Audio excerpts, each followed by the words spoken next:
Ahoj všichni, já vás zdravím.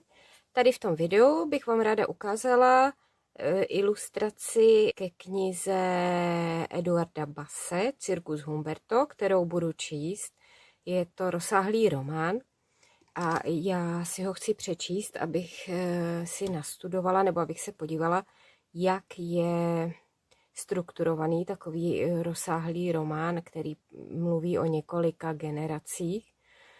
Spíš jenom ze zajímavosti. Nemyslím si, že bych někdy něco tak velkého napsala, ale teď k tomu čtení budu potřebovat úvodní obrázek, aby jsem to čtení mohla prezentovat a mohla jsem ho nahrát na kanál Hezký čtení český.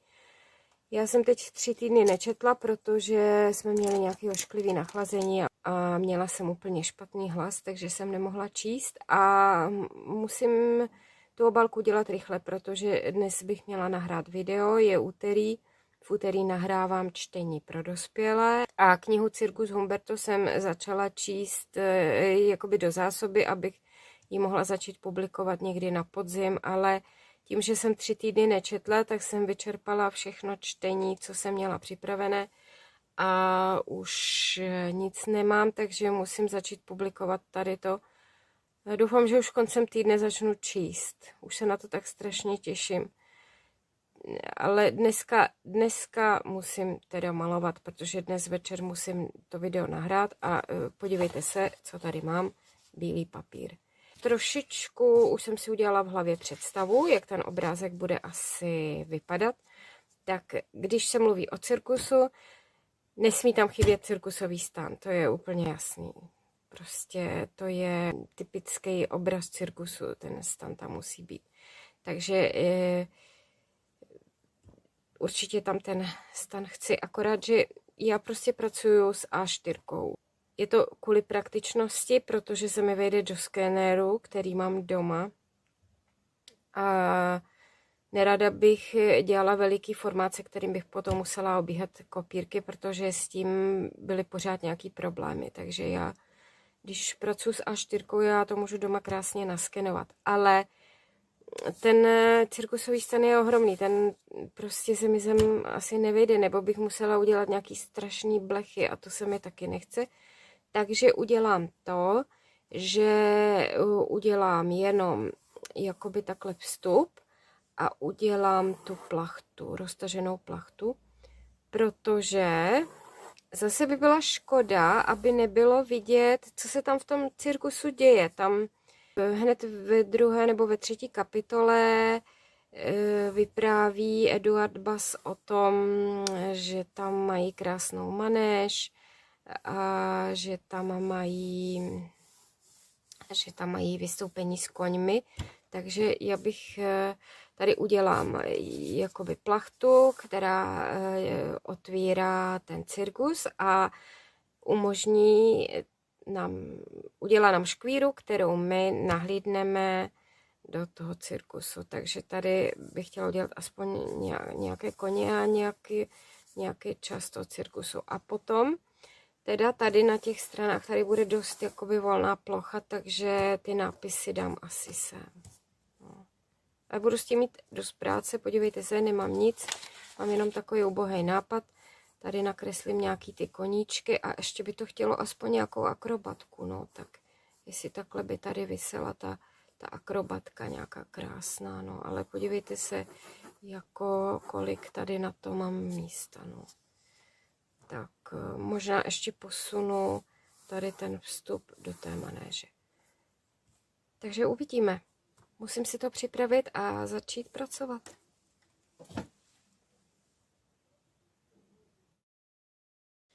Pojďte se podívat, s tužkou už jsem teď skončila. Tohle byl jenom takový náčrtek, abych si trošku uvědomila, nebo aby se mi trošku povedlo potom rozmístit ty figury. Takže v plánu jsem měla dát sem 2 koně, určitě klauna, určitě krasojezdkyni. Tady jsou jakoby nějací diváci, tady je ten stán. Ten nápis, nevím, jestli bude tady, anebo jestli potom ho umístím tady. A teď, tady to už je kresba na čisto. Takže vidíte, jak se mi to povedlo, ten původní nápad. krasojezdkyně, tam je krasojezdec, je tam klaun, dokonce se mi podařilo umístit tam i slona a je tam teda drezura, takže a 2 koně. Takže je tam celkem 7 figur. 1, 2, 3, 4, 5, 6, 7. A rozhodla jsem se, že ten stan na něj použiju červenou a modrou. A samozřejmě nesmí chybět žlutá. Bohužel mám trošku problém, skončily mi všechny žlutý, které tady mám. Já strašně moc používám žlutou. Doufám, že mi to ještě vyjde, že teď nebudu muset se sebrat a někam běžet schánět žlutou akvarelovou barvu. Ještě mám žlutou tady v té sadě, když tak bych ji použila, ale tady s tou si chci trošku šetřit, protože tady se mi může stát, že ji taky hnedka vybarvím. Že tohle, tady s touhletou paletou já dobarvuju detaily, protože to je takový, to mám ještě tak jako hezky celou, takže se mi z ní hezky vybírají barvy. No ale zase, když potřebuji větší množství, tak na ní používám raději tu barvu z té tuby, protože ty je jako víc. Takže co teď udělám? Teď si udělám barevný podklad a potom budu muset čekat, až mi trošku uschne papír, takže pak si dám přestávku. Ale teď musím si rozdělat ty barvy.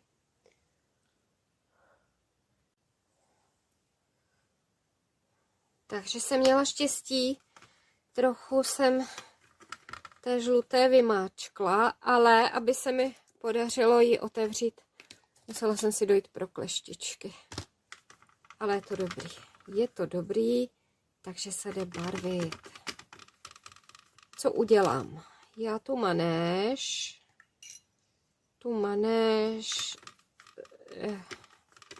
do manéže dám zatím ten žlutý podklad a ten stan napřed si udělám vnitřek té manéže. Takže teď jenom radši si vezmu menší štěteček. Protože tam mám ty figury, ty figury obědu. Protože těm budu muset dát okrovou. Takže to uděláme takhle.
rozvržení 2 základních barev. Ty plochy, které zbyly bílé, buď budou modré, anebo bílé, anebo ještě použiju okrovou, ale teď musím počkat, až mi to uschne, jinak riskuju, že se mi ty barvy smíchají. Takže teď musíme počkat, až mi uschne tady, hlavně ta červená. Tak, takhle to mám tak hrubě vybarvený a teď si otevřu tady tu moji hezkou paletu a budu se věnovat detailům. Asi si k tomu budu muset vzít i lupu, protože to jsou docela blechy. Takže teď se na to můžete podívat a vezmu si tady ty 2 tenký štětečky, tyhle ty větší už nebudu potřebovat. Dojdu si provodu a vybarvím ty detaily. Asi, jak jsem vám říkala, tady mám tu zlatou, takže s ní udělám, tady už jsem vlastně si zkoušela na tom sedle, jak to bude vypadat.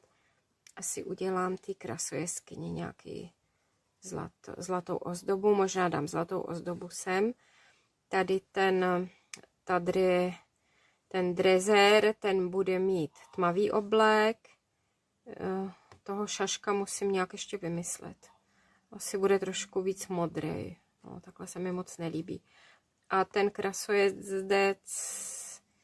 krasojezdec nevím, jestli ho mám udělat modrýho, ale zase, když ho udělám modrýho, tak splyne s tím pozadím.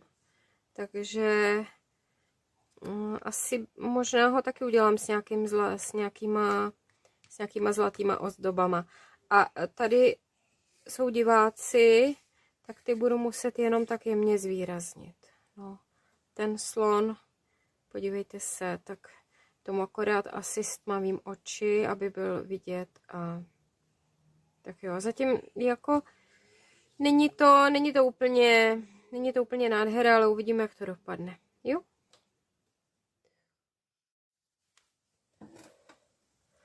Tak na takovémto obrázku, který je plný drobných detailů, se dá do nekonečna pořád něco vylepšovat. Já ještě musím vylepšit tady toho krasojezdce, protože podívejte se, jakou používám lupu, jo? Na to, abych byla přesná, protože tam je spousta malinkých, spousta drobných oprav a ta lupa mi pomůže v tom, abych byla přesná. Takže na takovéhle malé detaily používám právě lupu. Jak jsem říkala, takovýhle obrázek by se dal do nekonečna vylepšovat, ale já už asi toho nechám, protože teď už opravdu hrozí, že bych ho taky mohla zkazit a to bych nerada. To bych teda opravdu nerada. Takže co udělám teď? Teď ho nechám chviličku ještě uschnout a potom si ho naskenuju a doplním ho o popisky a bude sloužit jako obálka ke čtení knihy Eduarda Basse Cirkus Humberto. Jak jsem vám říkala na začátku, že nevím, jak bych vybarvila ty figury, tak krasojezdkyni jsem udělala trošku takovou jako vílu. Šaty jsem ji nechala bílý se zlatými tečkami. Musím takhle ještě upravit trošku ten obrys. Tak.